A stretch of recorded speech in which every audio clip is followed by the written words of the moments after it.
Modern history ई book series में 60 minute के session में आगे कंटिन्यू करते हैं, जिसमें हम लोग ई बुक के सॉल्यूशन पे बढ़ रहे थे। तो ये S60 लर्निंग्स है मेरा चैनल, जहाँ पे हम लोग कंसाइज मटेरियल, PDF नोट्स के सॉल्यूशन और इन सब की लेटेस्ट शिफ्ट में जो एग्ज़ाम हुए हैं उनके सॉल्यूशन को वीडियो फॉर्मेट में प्रोवाइड करते हैं। तो ये हिस्ट्री का टॉपिक है, मॉडर्न हिस्ट्री सेशन, यूरोपियों का आगमन, क्लास 27th क्लास है, यूरोपियों का आगमन। इसमें सबसे पहले पुर्तगाली आए थे, वास्को डी गामा, जिसने भारत आने, डी गामा, ठीक है, डी गामा है, जिसने भारत आने के मार्ग को केप ऑफ गुड होप के माध्यम से, केप ऑफ गुड होप, इसके रास्ते कालीकट बंदरगाह पे पहुंचा था। कालीकट, जो कि वेस्ट बंगाल में है, कट बंदरगाह। ये क्वेश्चन आता है TCS में कि वास्को डी गामा किस ईयर भारत आया था, या फिर किस बंदरगाह पे सबसे पहले भारत में आया था। तो ये कालीकट बंदरगाह था, 1498 में आया था, और ये कहाँ पे है, WB, वेस्ट बंगाल में। नेक्स्ट, तो देखो सबसे पहले तो आए थे पुर्तगाली, और सबसे बाद में पुर्तगाली ही गए हैं। देखो 1498 पुर्तगाली आए थे फर्स्ट टाइम बाहर से, यूरोपीय जो है पुर्तगाली, ये 1498 में आए थे, और गए कब हैं, 1961 में, 1961 में। 1947 में तो भारत आज़ाद हो गया था ना, लेकिन 1961 में गोवा का फ्रीडम हुआ, और तब पुर्तगाली जो है भारत को छोड़ के गए। अंग्रेज तो काफ़ी टाइम पहले इनके छोड़ के चले गए थे, 1447 में ही ना। डचों की बात करें तो डच सेकंड यूरोपीय थे जो भारत में आए थे, डच 1595 में, ठीक है। और ये कालीकट बंदरगाह, देखो कालीकट का दो नाम है, एक तो केरल है, एक वेस्ट बंगाल है। तो देखो ये केरल था,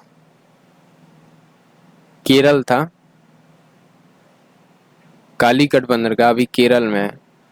तो ये अगर भारत का मैप अगर रफली एज्यूम करो आप, तो केरल इस साइड है ना, तो इस साइड आया था, और ये नीचे के रास्ते समुद्री मार्ग से ऐसे आया था, केप ऑफ गुड होप को खोजते हुए। एशिया का एक ट्रॉपिकल पॉइंट है केप ऑफ गुड होप, ठीक है। तो ये क्वेश्चन आ सकता है कि केप ऑफ गुड होप के रास्ते कौन भारत आया था, या फिर केप ऑफ गुड होप है क्या। तो ये इंडिया आने का मार्ग है, जो कि ओशियन से होकर गुजरता है। अगला, अंग्रेज भारत में 1600 के समय आए थे। मसूलीपट्टनम में इन्होंने अपना कारखाना खोला था, मसूलीपट्टनम। तो अंग्रेजों ने अपना पहला कारखाना कहाँ खोला था, मसूलीपट्टनम में, ठीक है। और 1600 में भारत आए थे, 1600 में। फिर आए थे डेनिस जिसे कहा जाता है, ये 4th नंबर हो गया ना, 3rd हो गए अंग्रेज, जो कि 1600 में आए थे। 1498, उसके फिर 97 साल बाद, 97 ईयर्स आफ्टर, कौन आया, डच आए, और डचों के 5 साल बाद अंग्रेज आ गए, ठीक है। और फिर अंग्रेजों के 20 साल बाद डेनिस आ गए, डेंस यानी डेनिस। और फिर फ्रांसीसी आए थे 1664 में। 1664 में फ्रांसीसियों का भारत में आगमन हुआ था। तो देखो फ्रांसीसी जो है सूरत में सबसे पहले, ये तो मसूलीपट्टनम में अपना कारखाना खोले थे सब।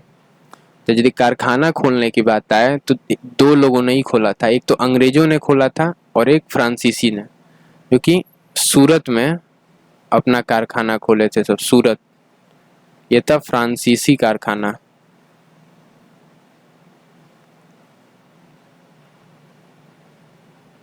अब आगे बढ़ते हैं।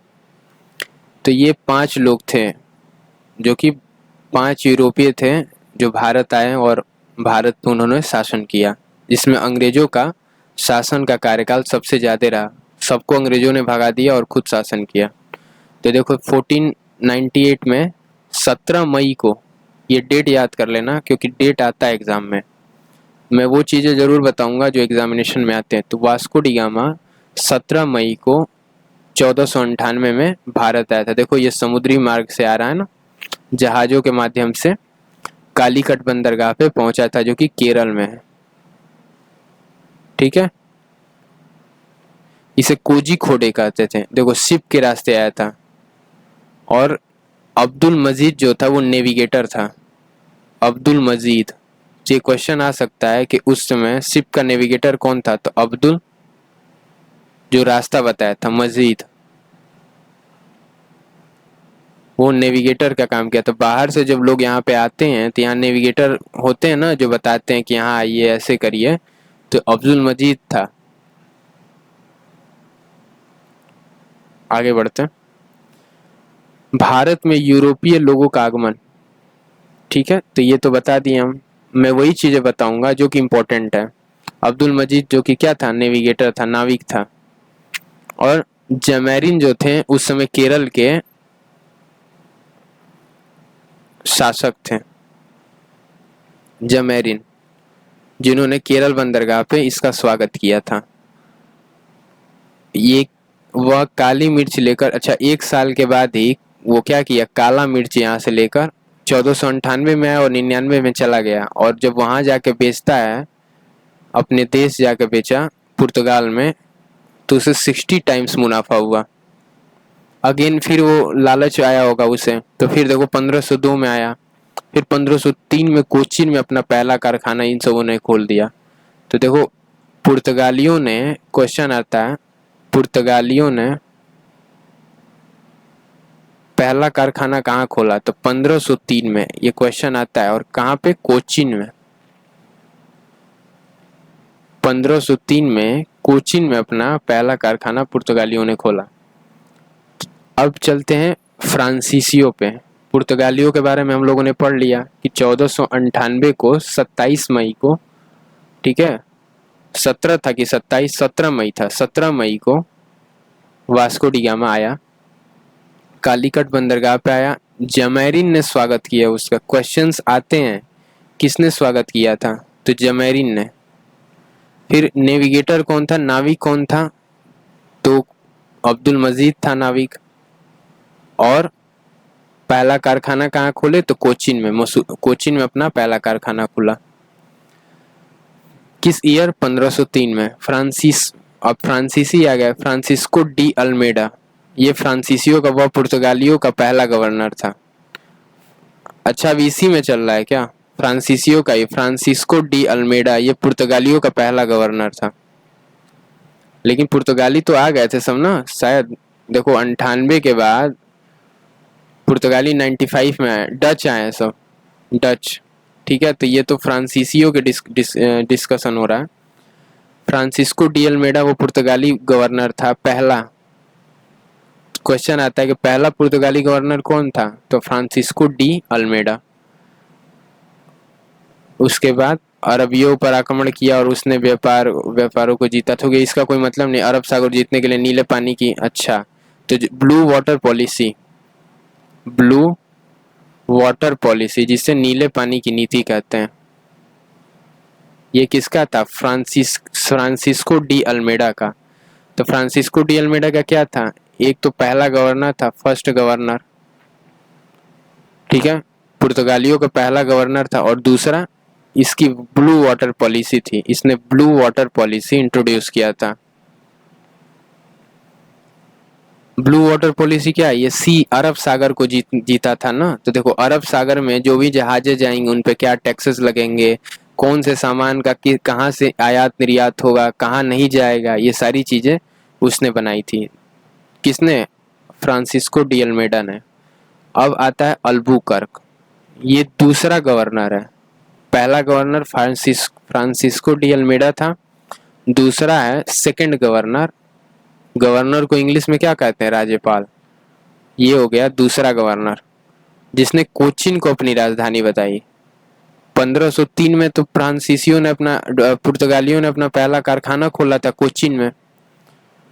और ये क्या किया, अल्बुकर्क कोचीन को ही अपनी राजधानी बनाया। बीजापुर के शासक आदिल शाह पर आक्रमण किया और गोवा पर विजय प्राप्त किया। तो गोवा को इन सबों ने 1961 में जाकर फ्री किया है। गोवा फ्री हुआ है 1961 में, ठीक है। तो सबसे पहले आए थे सब और सबसे बाद गए सो बीजापुर के आदिल शाह थे, जिस वो गोवा के शासक थे, उनको 1510 में इनने हराया और गोवा पर विजय प्राप्त की। 1529 में वास्को डी गामा वायसराय बन के भारत लौटा। तो देखो सबसे पहले वास्को डी गामा आया था ना 1498 1498 में, और उसके बाद वो वायसराय बन के भारत लौट गया 1529 में, ठीक है। 1529 में वायसराय बन के भारत लौट गया। अगला कौन है? नीनो दा कुन्हा। नीनो दा कुन्हा 1530 में उसने अपनी राजधानी कोची से गोवा स्थानांतरित की। कोची से गोवा स्थानांतरित किसने किया? नीनो दा कुन्हा। नीनो दा कुन्हा ने कोची से गोवा अपनी राजधानी स्थानांतरित की 1530 में, ठीक है। तो ये इम्पोर्टेंट क्वेश्चन है क्योंकि ये क्वेश्चन आया है टीसीएस में कि कोचीन से गोवा राजधानी पुर्तगालियों ने किस ईयर स्थानांतरित किया था? तो 1530 में। और किसने किया था? नीनो दा कुन्हा। अगला, पुर्तगाली भारत में जल्दी आए लेकिन सबसे लंबे समय तक रहे। देखो 1498 से 1961 इतने ईयर भारत में रहे हैं, और 1961 में गोवा और दमन दीव भारत का हिस्सा बना, ठीक है। यानी 1961 में ये दोनों फ्री हुए हैं, दमन और दीव और गोवा। पुर्तगालियों का योगदान आलू, तंबाकू, लाल मिर्च, जहाज निर्माण, चूंकि जहाज के रास्ते आए थे, यानी इंडिया में क्या था? जहाज नहीं था। नहीं तो पुर्तगाली पुर्तगाल से इंडिया आ गए। इंडिया भी तो, इंडियन लोग भी तो इंडिया से पुर्तगाल जा सकते थे, लेकिन वैसे बड़े जहाज नहीं होंगे, तो पुर्तगाली आए, पुर्तगाली जहाज बना चुके थे। चर्च का कैथोलिक मॉडल, इंडिया में जो चर्च का कैथोलिक मॉडल है ये पुर्तगालियों ने दिया। देखो चर्च तो अंग्रेजों के लिए होता है ना, लेकिन चर्च का जो कैथोलिक मॉडल है ये पुर्तगालियों का है। और क्या है? जहाज बनाना। और क्या? लाल मिर्च, ठीक है, तंबाकू और आलू, ये याद कर लो। तंबाकू, आलू, आलू जो हम लोग वेजिटेबल में सबसे ज़्यादा यूज करते हैं, बिना कोई सब्जी आलू का बनती नहीं है। जहाज निर्माण, ठीक है, ये सारी चीज़ें कैथोलिक चर्च, ये सारी चीज़ें कौन लाया? पुर्तगालियों ने लाया, ठीक है। अब बढ़ते हैं आगे। प्रिंटिंग प्रेस, देखो सबसे पहले प्रिंटिंग प्रेस जो इंट्रोड्यूस किया है ये भी पुर्तगालियों ने ही किया है। प्रिंटिंग प्रेस पहला गोवा में 1556 में प्रिंटिंग प्रेस बनाया गया। 1556। तो कौन कौन से ईयर में क्या क्या काम हुआ है? एक तो 1503 था जो कि इम्पोर्टेंट ईयर था, जिसमें क्या किए थे सब? कोचीन में अपना पहला कारखाना खोला था। कौन खोला था? Francisco de Almeida. Francisco de Almeida ने कोचीन में अपना पहला कारखाना खोला था, ठीक है। उसके बाद 1509 में क्या हुआ? कोचीन को राजधानी बना दिया गया, ठीक है। कोचीन क्या हो गई? राजधानी हो गई पुर्तगालियों की। फिर 1510 में क्या हुआ? बताओ कमेंट में। 1510 में क्या हुआ? गोवा पे विजय, गोवा जीत लिया इन सबों ने। किससे? नादिर शाह से। आदिल नाम था ना, आदिल शाह। आदिल शाह से गोवा जीत लिया। उसके बाद क्या हुआ? 1510, देखो ये पहला, फिर दूसरा घटना, तीसरी घटना 1510, फिर चौथा क्या हुआ? 1529। इसमें क्या हुआ था? वास्को डी गामा गवर्नर बन गया, वायसराय। वास्को डी गामा क्या बन गया? वायसराय, गवर्नर, ठीक है। 1503 में कोचीन को क्या किए? कोचीन में कारखाना खोले। 1509 में कोचीन को राजधानी बनाई गई। 1510 में एक साल बाद गोवा को जीत लिया गया। और उस समय गोवा का शासक कौन था? नादिर शाह, आदिल शाह। आदिल शाह क्या था? गोवा का शासक। फिर 1529 में वास्को डी गामा क्या बना? गवर्नर बना, वायसराय। ठीक है, वायसराय रखो, वायसराय। गवर्नर भी बोल सकते हो, गवर्नर जनरल या फिर वायसराय। उसके बाद 1530 में क्या हुआ? एक साल बाद गोवा राजधानी बन गई। पहले कोचीन राजधानी थी ना, अब गोवा राजधानी हो गई 1530 में। ये पांचवी घटना है। उसके बाद 1556 में प्रिंटिंग प्रेस खोल दिया गया, पहला प्रिंटिंग प्रेस। कहाँ खोला गया? गोवा में। फिर 19 दिसंबर 1961 को पुर्तगाली नियंत्रण से भारत मुक्त हो गया। तो पुर्तगाली आए थे 1498 में 17 मई को, 17 मई। और गए कब हैं? 19 दिसंबर, यानी 2 दिन, 2 ऐड कर दो तो 19 दिसंबर हो जाएगा। और महीने को भी बढ़ा देना, और ठीक है ईयर को भी बढ़ा देना, 1961। ये सारी चीजें बढ़ जाएंगी। तो ये हिट एंड ट्रायल आपको हेल्पफुल करेगा एग्जाम में। ठीक है, डिकोडिंग से कि ईयर भी बढ़ रहा है, डेट भी बढ़ रहा है और मंथ भी बढ़ रहा है। 1987 में, 61 के बाद 1987 में गोवा को राज्य का दर्जा मिला है। गोवा को राज्य का दर्जा किस ईयर मिला है? तो 1987। ठीक है, कितने स्टेट्स थे और इनको किस ईयर राज्य का दर्जा दिया गया? ये भी क्वेश्चन एग्जाम में बहुत आते हैं। इसमें गोवा है, गोवा को, अभी गोवा की बात हो रही है ना, तो 1987 में गोवा को राज्य का दर्जा दिया गया। गोवा के तट को कोंकण तट कहा जाता है। कई तट है ना, कोंकण है, मालाबार है, सारा तट है ना। तो कोंकण तट जो कि गोवा का तट है। अब आ रहे हैं डच। ठीक है, डचों का भारत में आक्रमण। डच कहाँ से आए थे? नीदरलैंड या हॉलैंड से आए थे। और 1596 में कार्नेलिस डी हाउटमैन भारत में आने वाला पहला डच था। कॉर्नेलिस डी हाउटमैन जो था वो भारत में आने वाला पहला डच था, 1596। 1602 में डच ने क्या किया? ईस्ट इंडिया कंपनी की स्थापना की। तो देखो, ये डच ईस्ट इंडिया कंपनी है, एक ब्रिटिश ईस्ट इंडिया कंपनी थी, एक डच ईस्ट इंडिया कंपनी।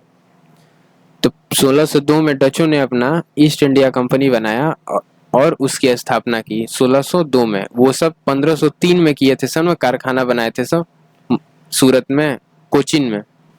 और ये 1602 में ईस्ट इंडिया कंपनी मसूलीपट्टनम में बनाया सब। देखो, पहला फैक्ट्री डचों ने अपना मसूलीपट्टनम में खोला, जो कि आंध्र प्रदेश में है, 1605 में। ठीक है, 1505 में भी देखो ये लोग क्या किए थे, 1503 में खोले थे ना, ये 1605 में खोल दिए। फिर सोने के सिक्कों की शुरुआत की गई भारत में, पैगोडा सिक्का कहते हैं। सोने के सिक्कों की शुरुआत हुई भारत में, जिसका नाम पैगोडा सिक्का है। भारत में डचों के 2 उद्योग कौन कौन से? एक तो सूती वस्त्र उद्योग था, कॉटन का, और दूसरा इंडिगो उद्योग। 2 उद्योग थे, सूती वस्त्र उद्योग यानी कपड़ा, और इंडिगो उद्योग। तो ऐसे याद करने के लिए रख लो कि एयरलाइन है ना, इंडिगो एयरलाइन टाटा की, तो ऐसे याद कर लो कि इंडिगो उद्योग हो गया और सूती वस्त्र उद्योग। हालांकि आता नहीं है, बट ठीक है याद कर लो।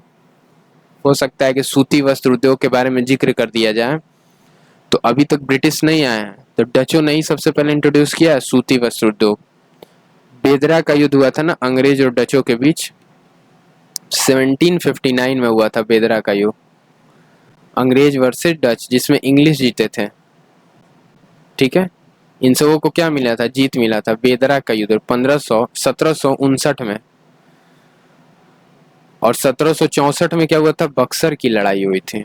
ये भी एक लड़ाई याद कर लो, यहीं पे बता दे रहा हूँ, बक्सर की लड़ाई। और 1559 में क्या हुआ था? बेदरा का युद्ध। ठीक है, बेदरा वॉर 1759। अंग्रेजों ने अपना व्यापार, अब तो जीत गए सब डचों से। ठीक है, तो डच वापस कहाँ लौट गए? हॉलैंड नीदरलैंड से आए थे सब ना, तो नीदरलैंड वापस लौट गए सब। अब आ गए सब तीसरे नंबर पे अंग्रेज। अंग्रेजों का भारत में आगमन। ब्रिटिश ईस्ट इंडिया कंपनी जो कि अंग्रेजों की थी, और उस समय कौन था? अकबर था। मुगलों का सम्राट कौन था? अकबर। और भारत में आने वाला पहला अंग्रेज कौन था? John Mildenhall. Mildenhall अंग्रेजों का आने वाला पहला अंग्रेज जो था वो भारत में आया था, जॉन मिल्डेन हॉल। ये ना वायसराय कह सकते हो, कोई नहीं कह सकते हो, सिर्फ ये कहोगे कि अगर कोई पहला इंग्लिश व्यक्ति था जो भारत आया था तो होगा जॉन मिल्डेन हॉल। अकबर के टाइम पे आए थे सब, उस समय अकबर का राज्य चल रहा था। ठीक है, अकबर का दरबार, रॉल्फ फिंच जो है वो अकबर के दरबार में आए थे। मर्चेंट एडवेंचर्स समूह का नाम क्या था? Merchant adventures. तो जो अकबर के दरबार में आगे बन के, एम्बेसडर बन के, कोई तो आगे बढ़ के बोलेगा कि हम अंग्रेज हैं, ठीक है, हम ये आपके यहाँ आएंगे, ये बिजनेस करेंगे, आपको ये रेवेन्यू जनरेट करके देंगे, आपके यहाँ कारखाने लगाएंगे, ये सारी चीज़ें करेंगे, आपके आम पब्लिक को क्या मिलेगी? सहूलियत मिलेगी। जैसे अभी कोई कंपनी आती है तो इंडियन गवर्नमेंट से परमिशन लेती है ना कि हम आपके यहाँ आएंगे तो जॉब अपॉर्चुनिटीज बढ़ाएंगे। जैसे अभी फॉक्सकॉन की डील हुई थी जो कि कैंसिल हो गई है, तो जो कि कहाँ का था डील? फॉक्सकॉन वाली डील आई थिंक कोरिया की थी ना, नॉर्थ कोरिया की। तो ये अकबर के दरबार में जिसने क्या किया था, अब सबसे पहले इंग्लिशों को इंट्रोड्यूस किया था, तो वो कौन था? जिसे दूत कह सकते हो तुम, रॉल्फ फिंच था। ये याद रख लेना, इम्पोर्टेंट है, रॉल्फ फिंच। और पहला कौन था? जॉन मिल्डेन। ये पहला इंग्लिश था। तो 2 क्वेश्चन यहाँ से बन गए। और उनके जो समूह था, ग्रुप था, उसका नाम कोई होगा ना, तो मर्चेंट एडवेंचर्स। आप ऐसे तो नहीं बोलोगे कि हम घूमते घूमते आ गए, स्ट्रेंजर हैं, अपने ग्रुप का कोई नाम दोगे ना, तो मर्चेंट एडवेंचर्स था इनके ग्रुप का नाम। ठीक है। क्राउन उस समय कौन थी? एलिजाबेथ आई। एलिजाबेथ आई, ठीक है, वो उस समय ब्रिटेन की क्राउन थी। 31 दिसंबर 1600 में ईस्ट इंडिया कंपनी की स्थापना हुई। ब्रिटिश ईस्ट इंडिया कंपनी 31 दिसंबर में 1661 में हुई। तो देखो वो सब भी दिसंबर में ही गए थे सब, पुर्तगाली। और 31 दिसंबर में ईस्ट इंडिया कंपनी की स्थापना हुई थी 1600 के टाइम पे। ठीक है। 1608 में क्या हुआ? विलियम हॉकिंस, EIC का प्रतिनिधि जहांगीर के दरबार में समुद्री मार्ग से आया।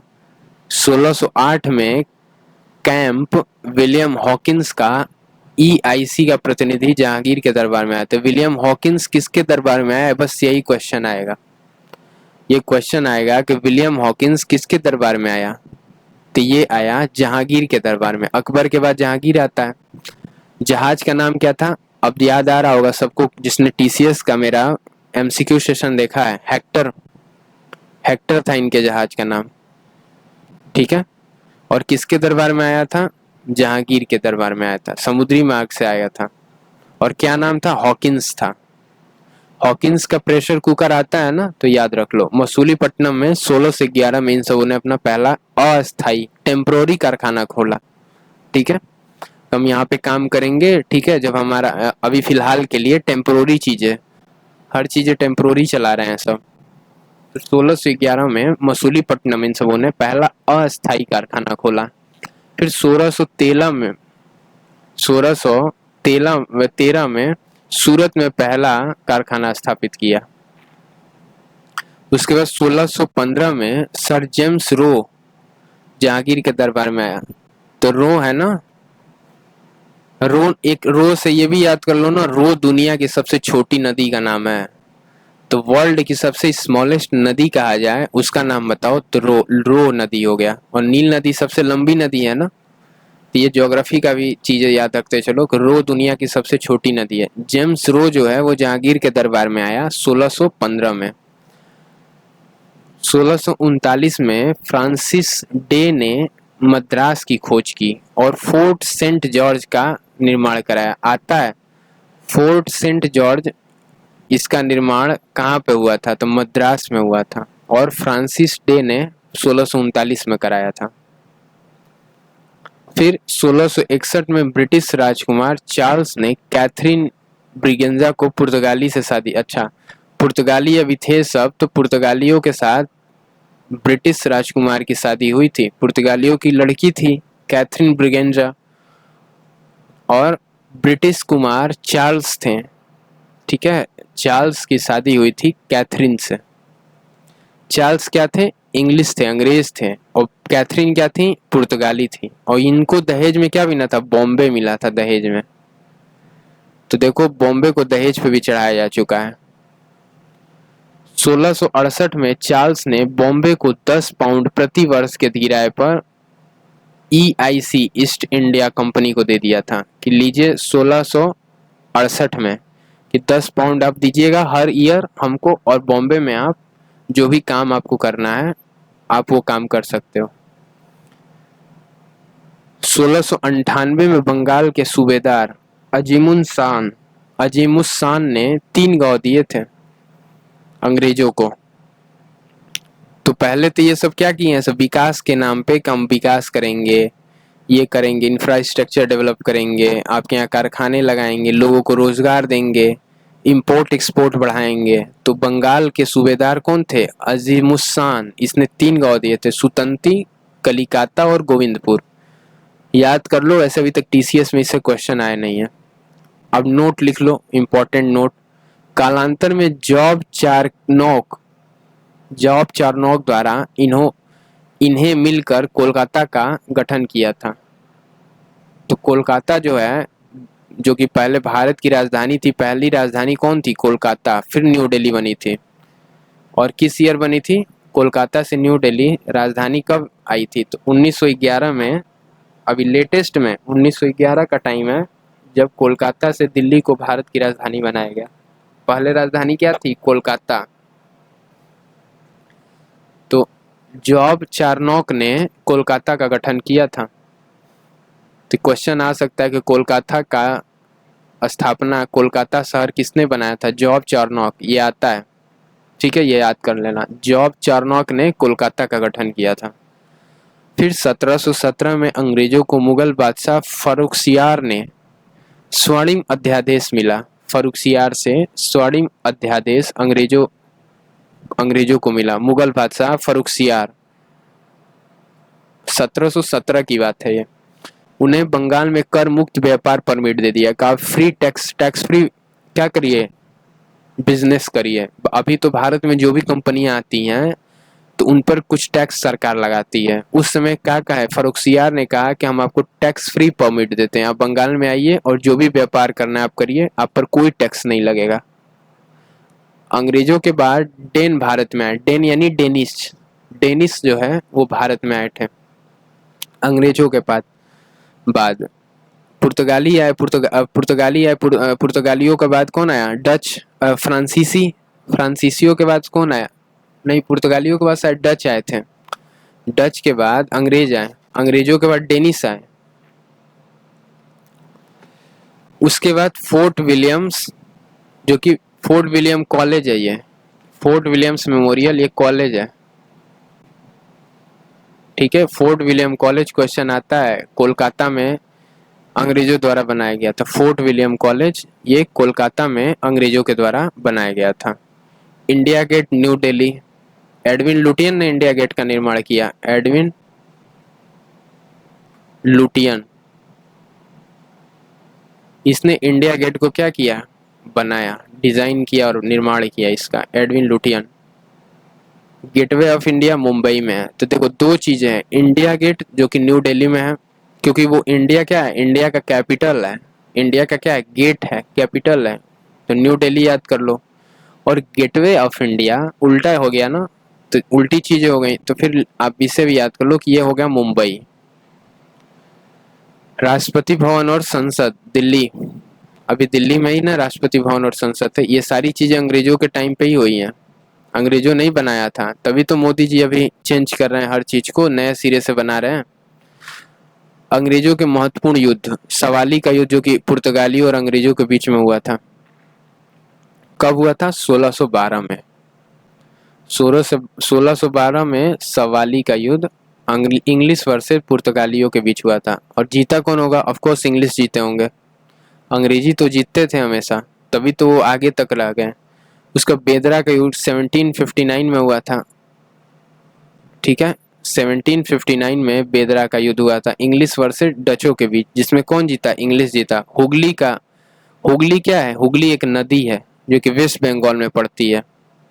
हुगली क्या है? ये नदी है, और ये कहाँ है? वेस्ट बंगाल में।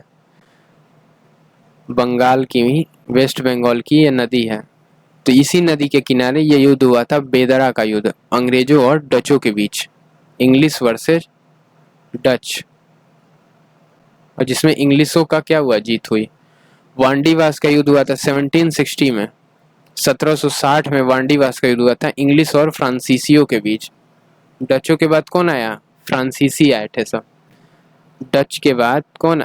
अंग्रेजों के, जो डच के बाद तो अंग्रेज आए थे। ऐसे बस याद कर लो कि 1760 में वांडीवास का युद्ध हुआ था, और किसके साथ हुआ था? फ्रांसीसियों के साथ। बेदरा का युद्ध 1 साल पहले हुआ था डचों के साथ, और 1612 में सवाली का युद्ध हुआ था। लगातार युद्ध कर रहे हैं सब, फिर भी इन सबों की हार नहीं हुई। डेनमार्क के लोग, डेन कौन थे? डेन थे ना, डेनमार्क के लोग थे ये लोग, डेनिश थे। डेन यानी डेनिस, जो कि डेनमार्क से आए थे। डेनिश ईस्ट इंडिया कंपनी की स्थापना हुई 1616 में। फिर 1620 में पहली फैक्ट्री ट्रैंकोबार केरल में खोली गई। उसका दूसरी फैक्ट्री कहाँ खोली गई? सोरामपुर वेस्ट बंगाल। तो ऐसे याद कर लो कि जो भी बाहर से आ रहे थे, तो आजकल भी कंपनियां क्या करती हैं? कॉपी करती हैं एक दूसरे की। तो पहले भी क्या कर रही थी? कंपनियां एक दूसरे की कॉपी कर रही थी, और नाम कॉपीड नाम रखा जा रहा था। देखो, सबने ईस्ट इंडिया कंपनी ही रखा है। डचों की ईस्ट इंडिया कंपनी हो गई, फ्रांसीसियों की ईस्ट इंडिया कंपनी हो गई, फिर ब्रिटिश ईस्ट इंडिया कंपनी हो गई, पुर्तगालियों ने भी ईस्ट इंडिया ही कंपनी के नाम से खोला था। अब आप बढ़ते हैं आगे कि डचों ने क्या लेकर आया? डेनिस से चाय का व्यापार आया, और चीन के साथ व्यापार होना शुरू हो गया। 2 काम हुए, चीन का साथ ट्रेडिंग व्यापार, और चाय का व्यापार। ठीक है, बाद में उन्होंने अपना व्यापार अंग्रेजों को बेच दिया और भारत लौट गए। अब जब इन सबों से यहाँ पे टिके नहीं सब अंग्रेजों के आगे, तो इंग्लिश को क्या किया होगा उन लोगों ने? अपने व्यापार को, अपनी कंपनी को बेच दिया होगा। जैसे कोई कंपनी इंडिया आई और इंडिया में अच्छा मुनाफा नहीं पा रही है, क्योंकि इंडिया में ऑलरेडी बड़े कंपनी वाले अडानी हैं, अंबानी हैं, ठीक है, बिरला हैं, ऐसे लोग बड़े बड़े अभी हैं, तो नहीं टिक पाई तो क्या करेगी? अपने कंपनी के शेयर्स क्या करेगी? बेच देगी। बिरला को, टाटा को, अंबानी को, ले लीजिए आप ही लोग चलाइए, और लौट जाएगी अपने देश। वही काम क्या किया? डेनिस ने किया।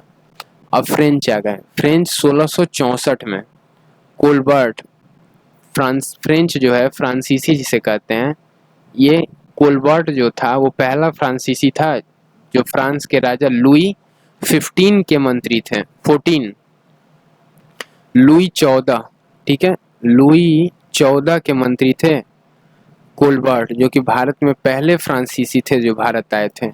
लुई 14 के मंत्री थे। तो फ्रांस में लुई नाम से राजा हुआ करते, लुई 14, फिर लुई 15 भी आए।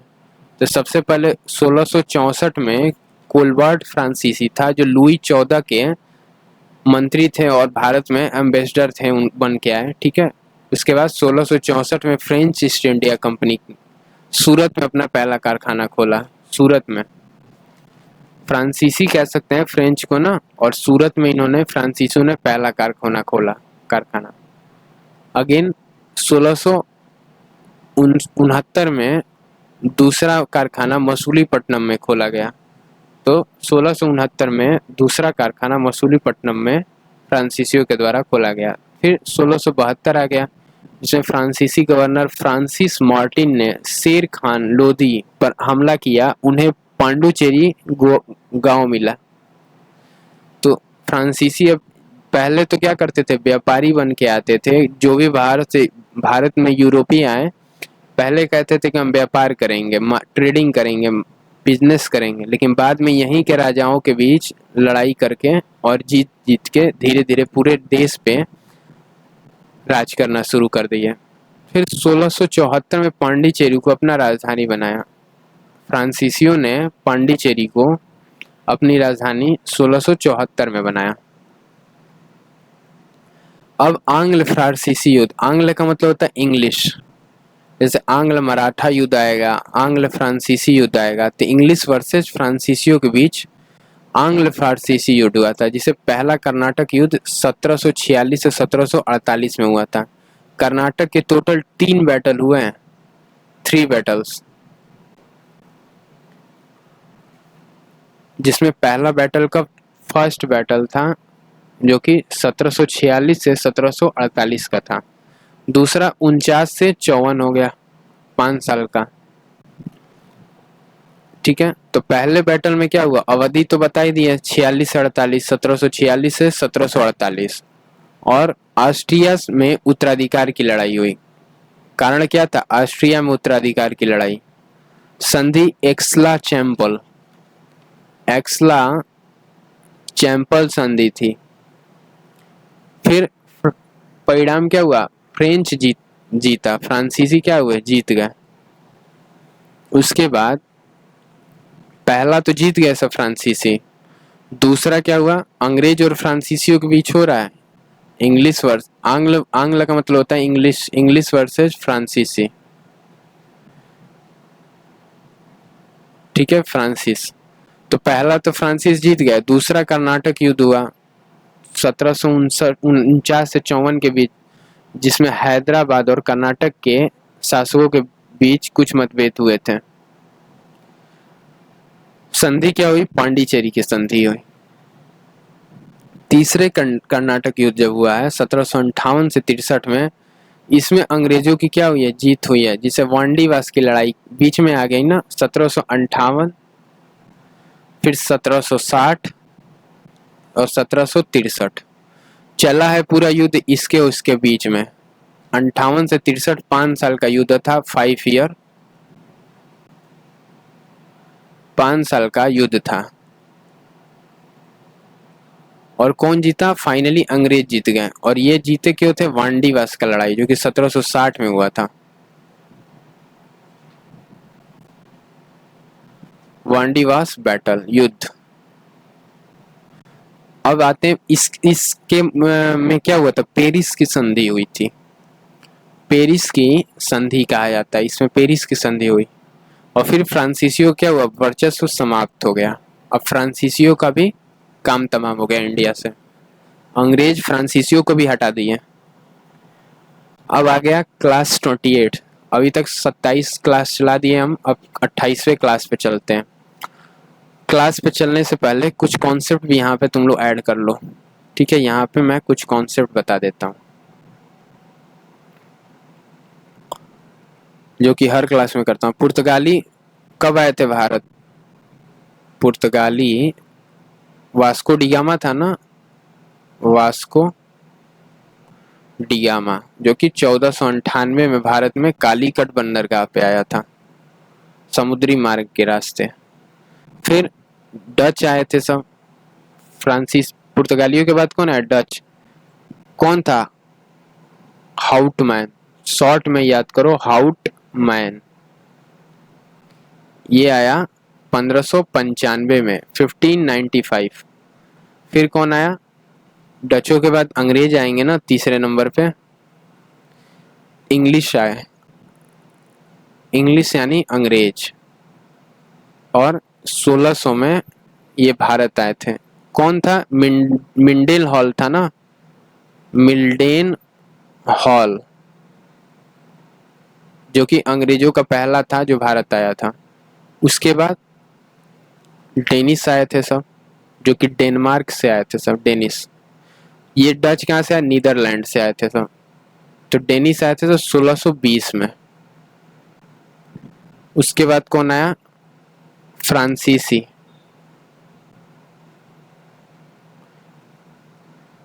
फ्रांसीसी में कौन था, कोलबर्ट, कोलबर्ट कब आया है, 1664। ठीक है, कहाँ कहाँ, वास्को डिगामा तो आया था कालीकट बंदरगाह पे, डच का आए थे सब कोचिन।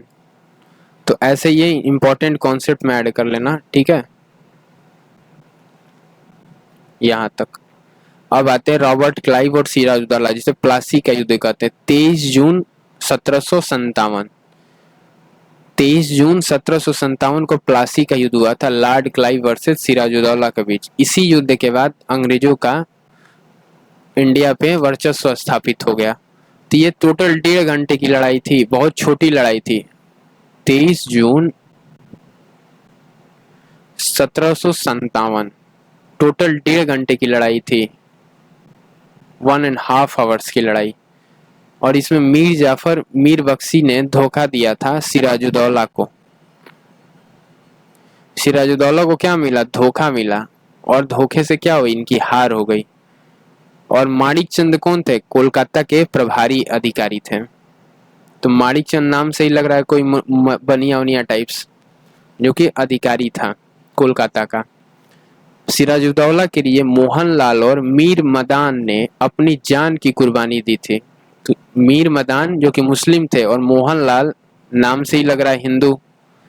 इन दोनों लोगों ने, हिंदू और मुस्लिम ने, देखिए सिराजुद्दौला जो कि मुस्लिम है उसके लिए अपने जान की कुर्बानी दे दी थी। तो पहले हिंदू मुस्लिम में डिस्प्यूट नहीं होता था कि हिंदू है ये मुस्लिम है, ये पॉलिटिकल चीजें होती हैं। पॉलिटिक्स जब करना होता है सरकार को तो ऐसे करती है कि हिंदू अलग है मुस्लिम अलग है। देखिए उस समय दोनों मिल के एक साथ और अपने राजा के लिए, सिराजुद्दौला के लिए लड़ाई लड़े, जो कि 23 जून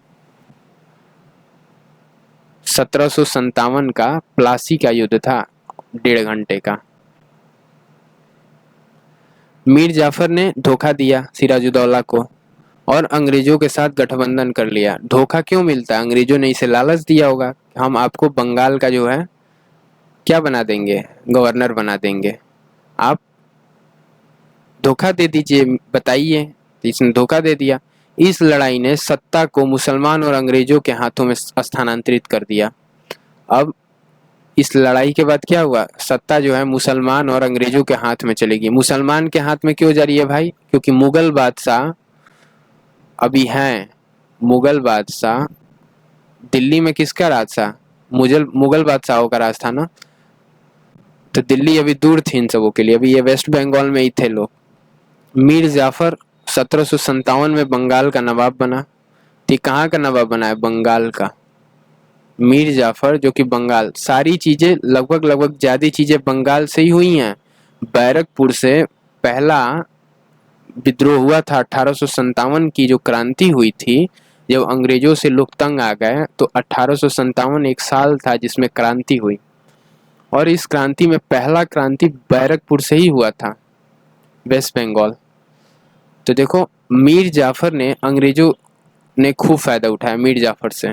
देखो धोखे का नतीजा क्या मिलता है? धोखा ही मिलता है। उसने धोखा दिया तो अंग्रेजों ने क्या किया? इसे खूब लाभ लिया, और बाद में इसका भी क्या करेंगे? सब गला काट देंगे, सब कत्ल कर देंगे सब इसका। उसके बाद कौन आया? मीर कासिम। ऐसे मीर जाफर था और मीर कासिम, यही दो मिलकर ना धोखा दिए थे, मीर जाफर और मीर कासिम। इसको बंगाल का नवाब बना दिया था, लो अब तुम बंगाल के नवाब बनो। उसके बाद अंग्रेजों के खतरे को समझा मीर कासिम, समझ गया कि भाई अंग्रेजों के साथ दोस्ती खतरे वाली है। तो भारत के नवाब शाह आलमगीर द्वितीय, उस समय भारत का जो मुगल बादशाह था नवाब, जिसे मैं अभी बता रहा था कि अभी भी मुगल हैं, मुगलों का दिल्ली पे परचम हमेशा से रहा है। और कौन थे? आलमगीर द्वितीय और अवध के नवाब सिराजुद्दौला के साथ गठबंधन करने की कोशिश की। अवध के नवाब जो कि हार गए थे, प्लासी का युद्ध हुआ था ना सिराजुद्दौला के बीच, तो उसमें क्या हुआ था? प्लासी का 1.5 घंटे की लड़ाई थी, देखो सिराजुद्दौला के बीच हुआ था। तो इन लोगों ने क्या किया? सिराजुद्दौला, ठीक है, तो ये आलमगीर और सिराजुद्दौला ने बोला कि हम दोनों मिल जाते हैं और मिलके फिर अंग्रेजों के साथ लड़ाई करेंगे। तो देखो यहाँ पे क्या हो रहा है, सब मिल के प्लानिंग की है सब। तो इसमें मीर कासिम आ गया, ठीक है, शाह आलम द्वितीय आ गया जो कि दिल्ली का मुगल सम्राट था। मुगल था ना, मुगल सम्राट। मुगल सम्राट शाह आलम द्वितीय और सिराजुद्दौला, ये तीनों मिलके अंग्रेजों के तरफ से कौन था? Hector Munro. इंग्लिश के तरफ से हेक्टर मुनरो था, जो कि क्या था? लड़ाई लड़ने वाला सेनापति कह सकते हो, ठीक है, वो था। और ये मिलके लड़ाई लड़े, तीन मिलके और हेक्टर मुनरो के साथ लड़ाई लड़े। उसके बाद क्या हुई? इलाहाबाद की संधि हुई। रॉबर्ट क्लाइव, शाह आलम द्वितीय और सिराजुद्दौला, दोबारा गवर्नर नियुक्त किया गया है रॉबर्ट क्लाइव को। हेक्टर मुनरो लग रहा है हार गया या फिर जीत गया, तो मेरे को लग रहा है हेक्टर मुनरो जीता था, ठीक है, हेक्टर मुनरो की जीत हुई थी। लेकिन फिर भी ये लोग हार नहीं माने, अगेन फिर लड़ाई लड़े, जिसमें फिर इन्हें हार मिली और इलाहाबाद की संधि हो गई।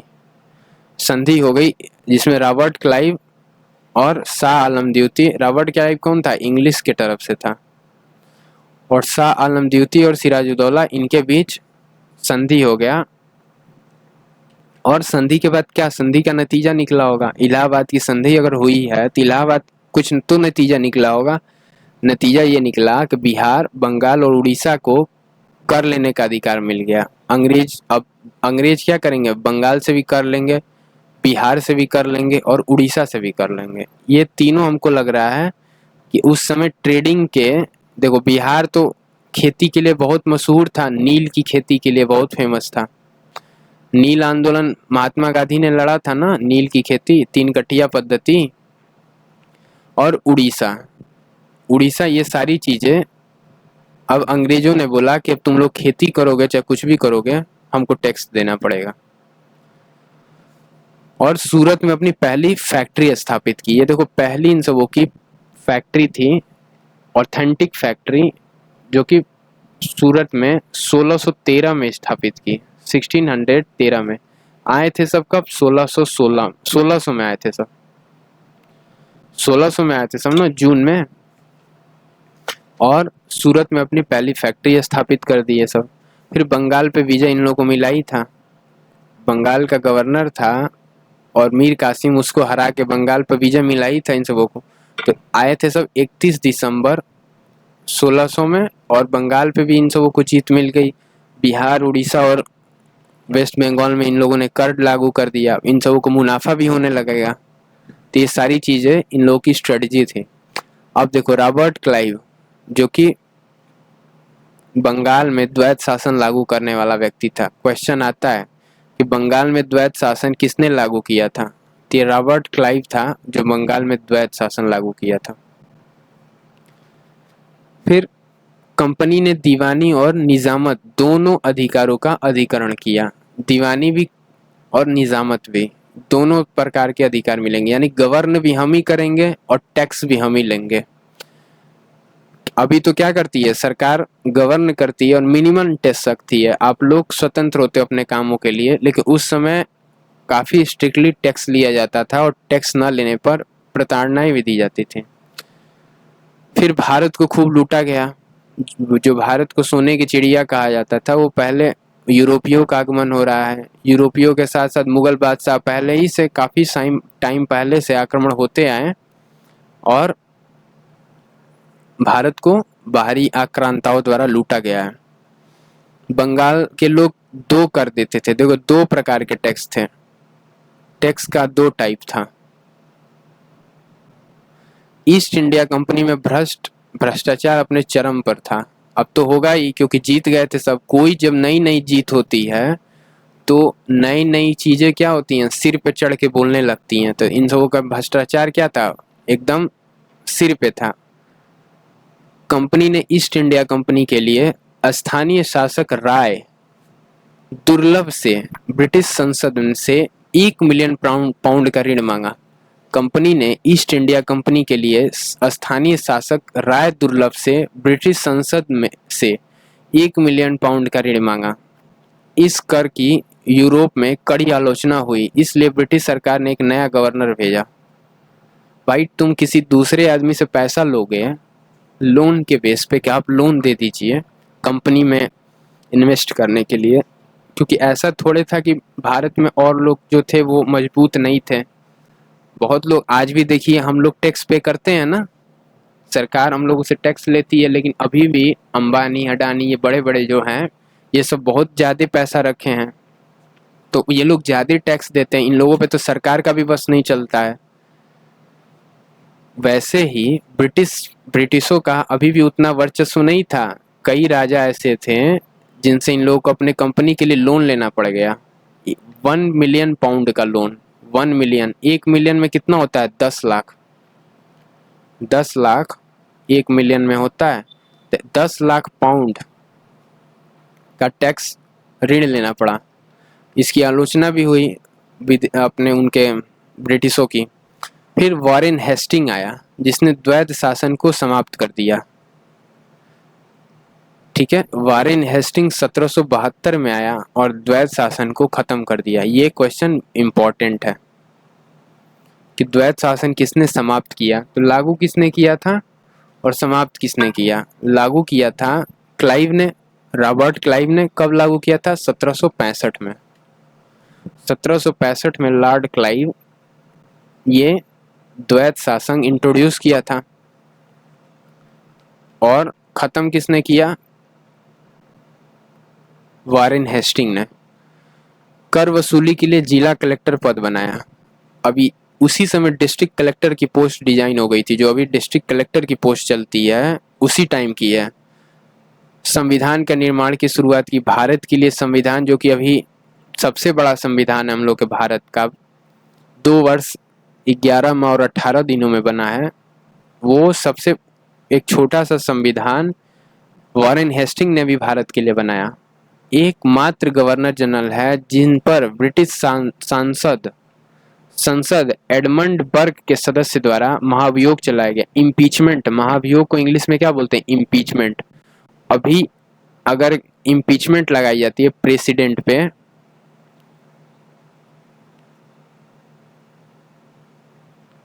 प्रेसिडेंट यानी राष्ट्रपति,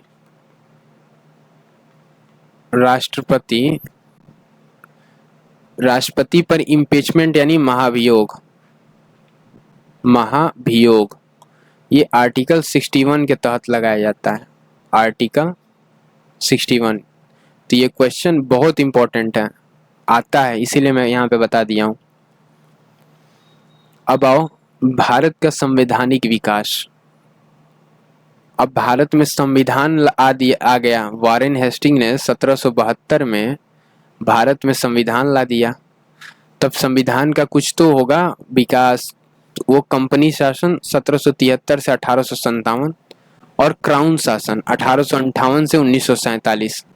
तो जब ये 1857 की लड़ाई हुई, जो बैरकपुर में विद्रोह छिड़ गया, मंगल पांडे और लोगों ने मिलकर विद्रोह किया, 1857 की क्रांति के बाद ब्रिटिश सरकार को ऐसा लगा कि अब तो ये अंग्रेजों के बस का नहीं है।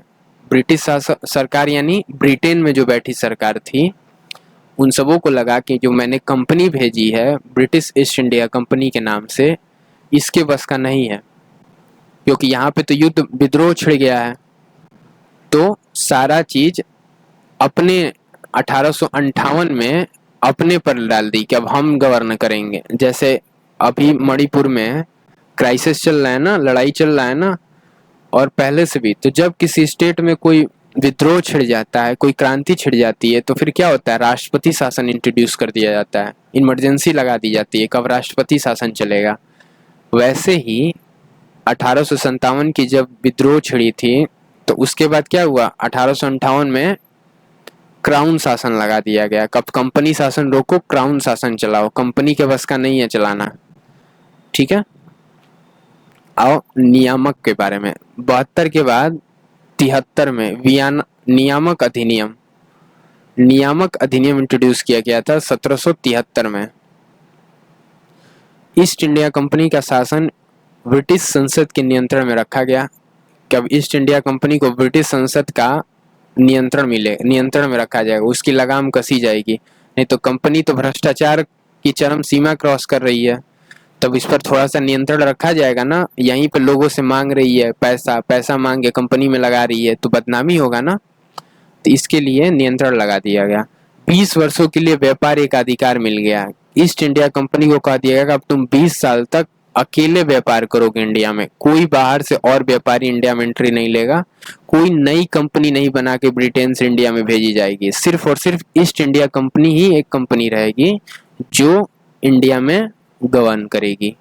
उसके बाद बंगाल के गवर्नर जनरल, मद्रास और बॉम्बे के गवर्नर जनरल भी शामिल थे। ठीक है, इस नियामक अधिनियम में, अधिनियम को क्या बोलते हैं? Rule, regulation.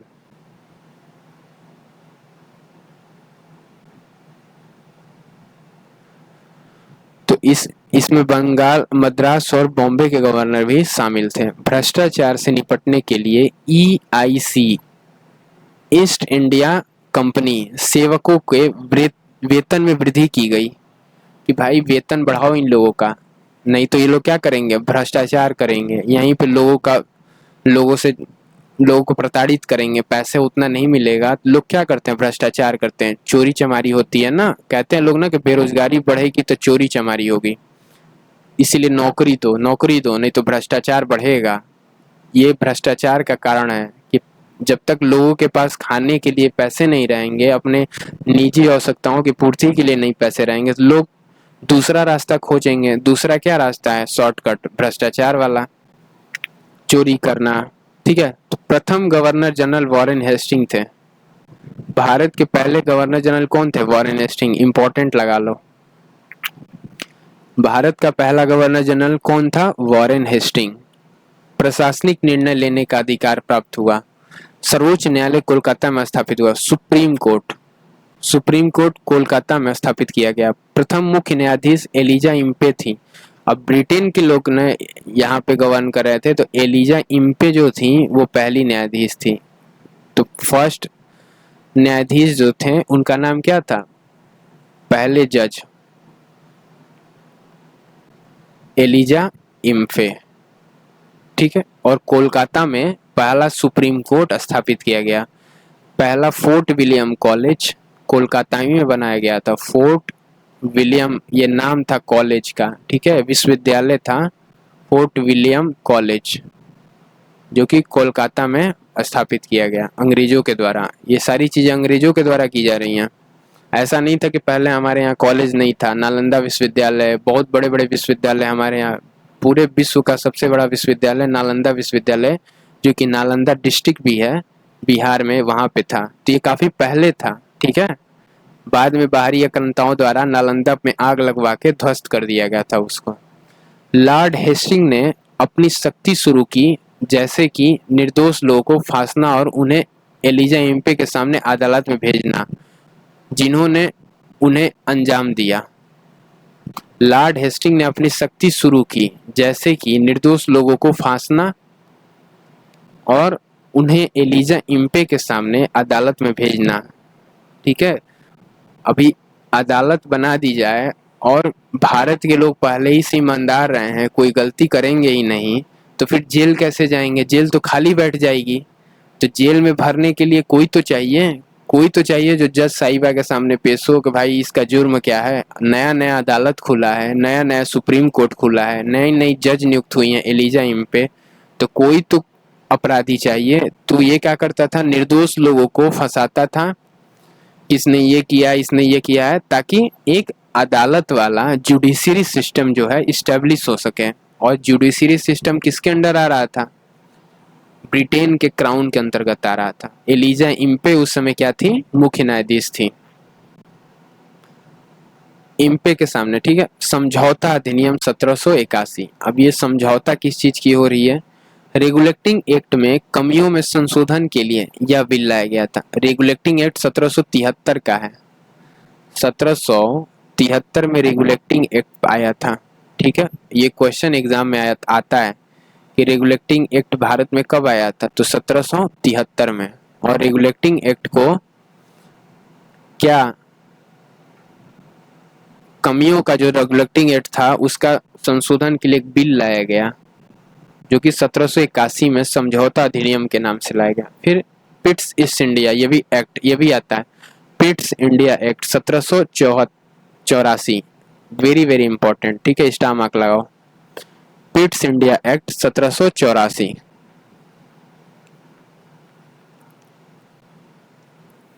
इसमें क्या हुआ, इसमें ईस्ट इंडिया कंपनी में 6 सदस्यों की एक बोर्ड ऑफ कंट्रोलर नियुक्त किया गया, जिसमें अध्यक्ष विलियम पिट यंगर, यंगर यानी यंग क्या होता है, जवान होता है ना, याद कर लो, जवान लोगों को इसका कंट्रोलर सदस्य भी बनाया गया और अध्यक्ष बनाया गया विलियम पिट यंगर को। पिट्स इंडिया एक्ट आता है क्वेश्चन, पिट्स इंडिया एक्ट किस ईयर का है, तो 1784 का। रेगुलेटिंग एक्ट कब का है, 1773 का। अब आओ नीचे, ब्रिटिश सरकार के मंत्री ईस्ट इंडिया कंपनी के व्यापार में और प्रशासन को अलग कर दिया। कंपनी और कंपनी की जो ट्रेडिंग थी, जो कंपनी बिजनेस कर रही थी, और प्रशासन एडमिनिस्ट्रेशन, इन दोनों को अलग अलग कर दिया गया। कार्यपालिका और न्यायपालिका भी अलग अलग हो गई। अभी हम लोग यहाँ है ना कार्यपालिका, कार्यपालिका में क्या आता है, संसद आता है, और न्यायपालिका में क्या आता है, न्यायालय आ गया, राष्ट्रपति आ गया। संसद 3 चीजों से मिलकर बनता है, लोकसभा, राज्यसभा और राष्ट्रपति। राष्ट्रपति क्या होता है, न्यायपालिका का सबसे बड़ा अधिकारी होता है। और कार्यपालिका में क्या आ गया, लोकसभा और राज्यसभा, जिसमें हम लोग अपने मंत्रियों का चुनाव करके भेजते हैं और वो लोग हमारे बातों को रखते हैं ताकि हमारा काम सहूलियत के साथ हो। हम लोगों को कोई चीज़ की आवश्यकता होती है, कोई बिल पारित करवाना है, कोई भी दंगे फसाद, कोई भी बातें होती हैं, सारी चीज़ें संसद में मंत्रियों के द्वारा आम जनता की बात पहुंचाई जाती है। ठीक है। चार्टर अधिनियम 1793, चार्टर एक्ट 1793। अधिनियम को क्या कहते हैं, एक्ट कहते हैं, रूल कहते हैं, रेगुलेशन कहते हैं।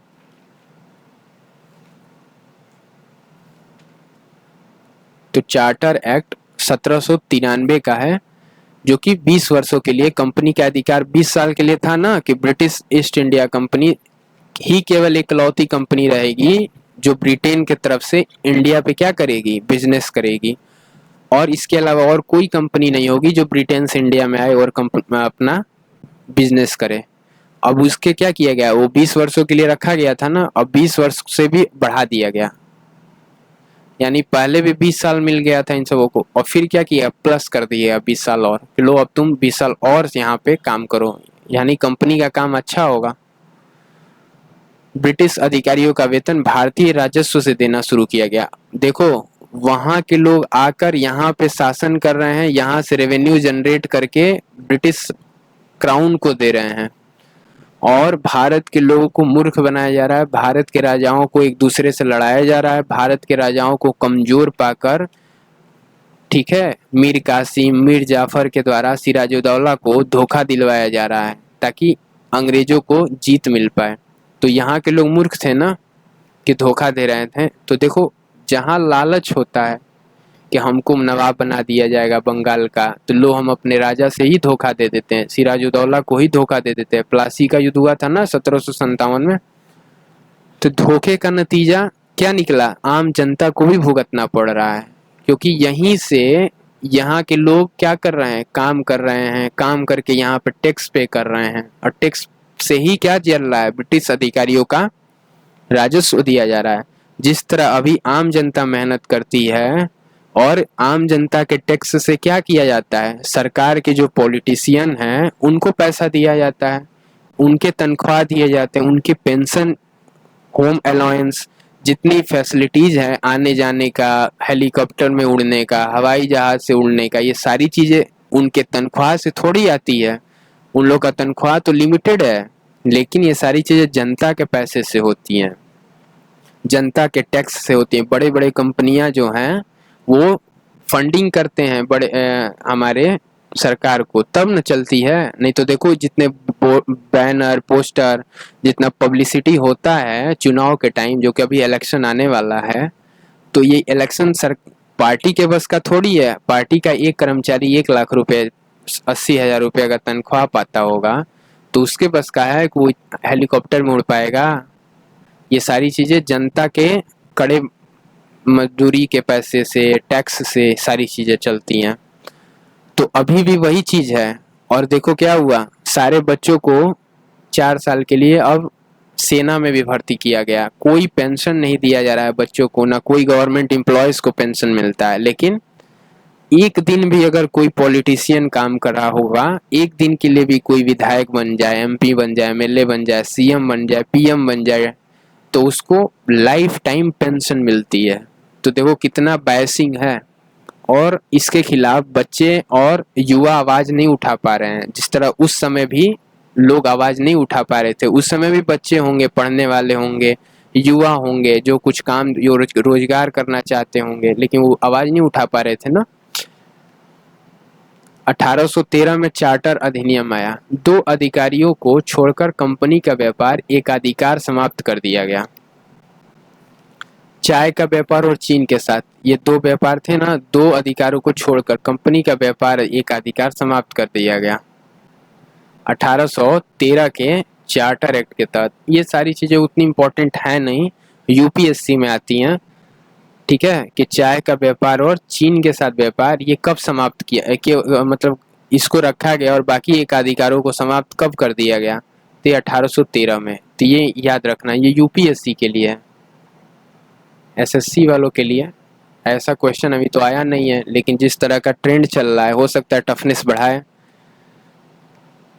भारतीय शिक्षा के लिए प्रतिवर्ष 1 लाख रुपए स्वीकृत किया गया। 1 लाख रुपए इंडियन एजुकेशन में जो भी चीजें हो रही हैं विकास के लिए, कॉलेज खोलना, स्कूल खोलना, अध्यापकों को पैसा देना, बच्चों को छात्रवृत्ति वाली सुविधाएं, ये सारी चीजों के लिए 1 लाख रुपए रखा गया कि 1 लाख रुपए हर साल प्रति वर्ष शिक्षा पे खर्च किया जाएगा। इंडियन एजुकेशन सिस्टम को बढ़िया किया जाएगा। भारत में पहली बार ईआईसी का मतलब समझते हो, ईएसआई, ईएसआई मिशनरियों का आगमन, ईएसआई मिशनरियों का आगमन हुआ पहली बार, ठीक है। फिर 1833 का चार्टर अधिनियम, इसमें क्या हो रहा है, कंपनी का प्रशासन केंद्रीकृत किया गया, अब इसे सेंट्रलाइज किया जा रहा है, जो कि पहले बंगाल का कुछ अलग था। सेंट्रलाइज किया जा रहा है। पहले बंगाल में कुछ हो रहा था, उधर केरल के साइड कुछ हो रहा है। अब क्या किया गया, सारे कंपनी को कहा गया, अलग अलग जगह पे जो कंपनियां उड़ीसा में ट्रेडिंग कर रही थी, वेस्ट बंगाल में कर रही थी, बिहार में, सबको कहा गया कब सबका एक जगह से गवर्न किया जाएगा। जैसे अभी अलग अलग जगहों पे हमारे प्राइम मिनिस्टर क्या है, चीफ मिनिस्टर्स, अलग अलग हर स्टेट के चीफ मिनिस्टर्स को गवर्न करते हैं ना सेंट्रल केंद्र में, वैसे ही कंपनी का प्रशासन केंद्रीकृत किया गया। बंगाल का गवर्नर जनरल भारत का गवर्नर जनरल बन गया, यानी जो गवर्नर कोलकाता 1911 में भारत की राजधानी से हटाकर नई दिल्ली को राजधानी बनाया गया। कोलकाता थी राजधानी 1911 तक भारत की, तो कोलकाता को, जो कोलकाता का गवर्नर जनरल होता था, उसे भारत का गवर्नर जनरल बना दिया गया। दिल्ली में क्यों नहीं ऐसा किया गया, क्योंकि दिल्ली में मुगल बादशाह थे सब, तो अगर दिल्ली को राजधानी बनाओगे तो मुगलों का परचम रहेगा भाई, थोड़ा सा दिक्कत आएगी, तो दिल्ली को छोड़ दिए सब। ये सब कह सो कि जो कोलकाता का गवर्नर जनरल है वो भारत का गवर्नर जनरल बनेगा। कोलकाता फ्रेश जगह था, वहां पे ये सब अपना काम कर सकते थे सब। दिल्ली में ऑलरेडी मुगलों के मुखबिर होंगे, मुगलों का, भले मुगल बादशाह कमजोर हो चुके थे आलमगीर, लेकिन फिर भी ये सब मुगल से दिल्ली में ना जाकर कोलकाता को बनाए सब। क्यों, क्योंकि कोलकाता के पास हुगली नदी थी पासी में, और हुगली से क्या करता था, व्यापार होता था। कोलकाता जो कि सी एरिया के पास है ना, तो वहां से व्यापार इजी था होना। भारत के पहले गवर्नर जनरल और बंगाल के अंतिम governor general Lord William Bentinck थे। तो देखो, जब भारत का अंतिम गवर्नर जनरल और भारत का पहला गवर्नर जनरल ये लॉर्ड विलियम बेटिंग था, फर्स्ट इंडियन पहला भारत का गवर्नर जनरल, ठीक है। और बंगाल का अंतिम गवर्नर जनरल, भारत का पहला है लेकिन बंगाल का क्या है, अंतिम गवर्नर जनरल है, ये है लॉर्ड विलियम बेटिंग। कंपनी के व्यापार एकाधिकार को समाप्त कर दिया गया। अंग्रेजी भारत की भाषा बन गई, राज्य भाषा। मैकाले ने, देखो मैकाले की क्या है, शिक्षा प्रणाली है, अभी भी लॉर्ड मैकाले की शिक्षा प्रणाली हम लोग पढ़ते हैं। जो बच्चे बीएड करने जाते होंगे वो बहुत अच्छे से मैकाले की शिक्षा पद्धति को जानते होंगे, क्योंकि अभी भी अंग्रेजों के बनाई हुए शिक्षा पद्धति पे हम लोग क्या करते हैं, चलते हैं। तो मैकाले के मिनट की सलाह पर भारतीय शिक्षा प्रणाली में अंग्रेजों का परिचय दिया गया। इस अधिनियम से पहले राजभाषा क्या थी, फारसी थी। अफगानी थे सब ना, मुगल बादशाह, मुगल कहाँ के थे, अफगान से आए थे, और अफगान में क्या चलता था, फारसी भाषा चलती थी। इसीलिए पहले राजभाषा क्या थी, फारसी थी। बाद में इसे क्या किया गया, इंग्लिश, अंग्रेजी भाषा बना दिया गया भारत की। लेकिन 14 सितंबर 1949 को हिंदी को राजभाषा बनाया गया। 47 में भारत आजाद हुआ है, उसके 2 साल बाद 14 सितंबर को हिंदी को राजभाषा बनाया गया है। और 26 जनवरी 1965, ठीक है, राष्ट्रीय हिंदी दिवस 26 जनवरी 1965 से मनाया जाने लगा। 14 सितंबर को ना हिंदी दिवस है, ये 26 जनवरी 1965 क्या है। तो 14 सितंबर को हिंदी दिवस के रूप में मनाया जाता है ना, राष्ट्रीय हिंदी दिवस 14 सितंबर को। और जो कि 49 में सबसे पहले हिंदी को राजभाषा बनाया गया है। 47 में आज़ाद हुए हम लोग, और 49 में 14 सितंबर को हिंदी को राष्ट्रभाषा बनाया गया। और हिंदी जो है आधिकारिक भाषा के रूप में प्रभाव में आई ये 1965 में। आधिकारिक का मतलब क्या, अब जैसे मान लो केरल है, केरल में कोई दूसरी भाषा बोली जाती है, तमिल में तेलुगु, तमिलनाडु साइड में तेलुगु भाषा बोली जाती है, तमिल बोली जाती है, मलयालम भाषाएं हैं, अलग अलग भाषाएं हैं, वेस्ट बंगाल में बंगाली चलता है। तो ये सारी भाषाओं में अधिकारी अगर काम करेंगे तो फिर अधिकारियों का ट्रांसफ़र नहीं हो पाएगा, और बहुत सारी चीज़ें होंगी, समझने में लैंग्वेज दिक्कत होगा। इसलिए कहा गया कि पूरे भारतवर्ष में हिंदी को आधिकारिक भाषा बनाया जाएगा 1965 में, कि अब सब जगह हिंदी बोलना प्राइमरी होगा। अगर आप हिंदी में बात नहीं कर पा रहे हो तो फिर दिक्कत है। उसके बाद 1853 का चार्टर अधिनियम, तो ये 6 निदेशकों की मंडल थी, कंपनी से बर्खास्त, ठीक है। और क्या दे रहा है,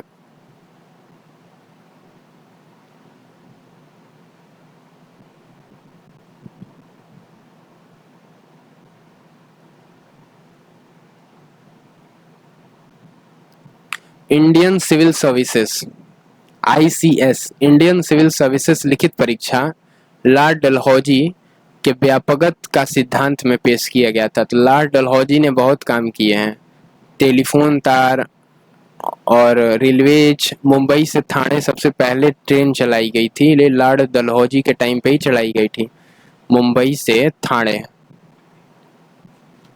1853 में टेलीफोन आया था, तार की सुविधा हुई, टेलीफोन लाइन बिछाई गई, रेलवेज को बढ़िया किया गया, एजुकेशन फील्ड में अच्छा काम किया, ठीक है। डाकघर बनाया, डाकखाना, ठीक है, 1854 में इसने बनाया। फिर विद्युत तार सेवा, इलेक्ट्रिसिटी हर जगह पहुंचे, विद्युत सेवा, तार सेवा, ठीक है, तार। और क्या, PWD, public works department, PWD, इसकी स्थापना की। लोक निर्माण से कहते हैं ना पब्लिक। PWD के अंतर्गत क्या क्या आता है, नहर बनाना, नहर तो सिंचाई विभाग का काम हो गया ना, और रास्ते बनाना, पुल बनाना, सड़कें बनाना, ये सारी चीज़ें PWD के अंतर्गत आता है। घर बनाना, घर के लिए ICS की एग्जामिनेशन, जिसे इंडियन सिविल सर्विसेज पहले कहा जाता था, ये लॉर्ड डलहौजी के टाइम पे ही आई 1853 में। तो डलहौजी बहुत अच्छा आदमी था। डलहौजी की राज्य हड़पने की नीति भी बहुत फेमस है। वो जिस राज्य में लगल बच्चा जो नहीं, लड़का नहीं होता था राजकुमार आगे शासन करने के लिए, तो लड़की होती थी, तो क्या करता था, कह देता था कि अब अंग्रेज इस पे शासन करेंगे। 1853 से 1922 तक ICS की परीक्षा लंदन में आयोजित की जाती थी। जो भी इंडियन सिविल सर्विसेज में आना चाहते हैं उनका जो एग्ज़ाम होगा, लिखित परीक्षा जो होगी, देखो लिखित परीक्षा इंट्रोड्यूस किया है ना, वो लंदन में होगी, इंडिया में नहीं होगी। आप लंदन टिकट करा के जाइए, वहाँ पे होगी। पहले ICS अधिकारी कौन थे, रविंद्रनाथ टैगोर के बड़े भाई सत्येंद्रनाथ टैगोर।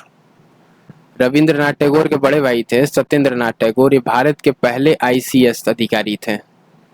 रविंद्रनाथ टैगोर के बड़े भाई थे सत्येंद्र नाथ टैगोर। आता है क्वेश्चन, इंपॉर्टेंट लगा लो। अब बढ़ो आगे। 1857 का अब विद्रोह आ गया। अब यहाँ के लोग परेशान हो गए, यहाँ के युवा परेशान हो गए अंग्रेजों के तानाशाही से। तब स्वतंत्रता संग्राम आ गया 1857 का, जो कि असफल रहा। ठीक है, किसी कारणवश असफल रहा। और बहादुर शाह जो कि अंतिम मुगल सम्राट थे, अंतिम मुगलों के सम्राट थे। मुगलों का पतन हो चुका था, मुगल खत्म हो चुके थे। जो बहादुर शाह जफर थे, इनको रंगून में कैद कर दिया गया। रंगून है ना, रंगून पर तो गाना भी है, तो रंगून में कैद कर दिया गया, रंगून के जेल में कैद कर दिया गया। ताज शासन की अधिकारी घोषणा। ठीक है, अब ताज शासन की अधिकारी घोषणा कर दी गई। अब क्लास पे आगे गए 29 नंबर क्लास। तो यहाँ तक हमने सारी चीजें बनाई कि अब तो मुगलों का पतन हो चुका है। 1857 की क्रांति के बाद मुगलों का भी पतन हो गया। वो पहला स्वतंत्रता संग्राम था 1857 का। तो अब अगला क्वेश्चन, अगला सेशन रहेगा सेशन नंबर 29। अभी तक हम लोगों ने 2 सेशन कर लिए। अब एंड करते हैं, अगले सेशन में हम लोग आगे की चीज़ों को डिस्कस करेंगे।